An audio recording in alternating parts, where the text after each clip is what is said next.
উপজেলা নির্বাচনে শুধু প্রার্থী নয়, যেই প্রভাব বিস্তার করবে তার বিরুদ্ধেই পদক্ষেপ নেওয়া হবে বলে জানিয়েছেন নির্বাচন কমিশনার মোহাম্মদ আলমগীর।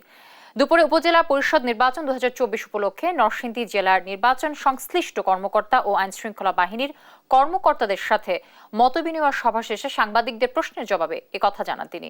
আরো বলেন, কমিশনের উদ্দেশ্যে নির্বাচন হতে হবে অবাধ ও শান্তিপূর্ণ।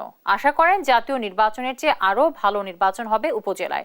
এজন্য যা যা দরকার তা করতে সংশ্লিষ্টদের নির্দেশনা দেওয়া হয়েছে নির্বাচন কমিশনের পক্ষ থেকে।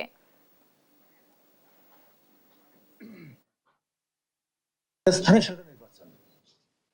সরকার নির্বাচনে সাধারণত দলীয় প্রতীক থাকতেও পারে, নাও থাকতে পারে। এটাই উদ্দেশ্য, সেটা হলো নির্বাচনটা হতে হবে নিরপেক্ষ এবং শান্তিপূর্ণ। যা যা করা দরকার সেগুলোই ওনাদের কাছে আমরা শুনেছি ওনারা কি ব্যবস্থা নিয়েছেন। সেই সাথে আমাদের অভিজ্ঞতার আলোকে বা আমাদের চিন্তা ভাবনা কি আরো একটা পরামর্শ ওনাদেরকে দিয়েছি। এখানে একটা শান্তিপূর্ণ এবং সুষ্ঠু নির্বাচন হবে, যেটা আপনারা জাতীয় সংসদ নির্বাচনের ক্ষেত্রে দেখছেন। তার চেয়ে কম হবে না, তার চেয়ে আরো ভালো নির্বাচন হবে।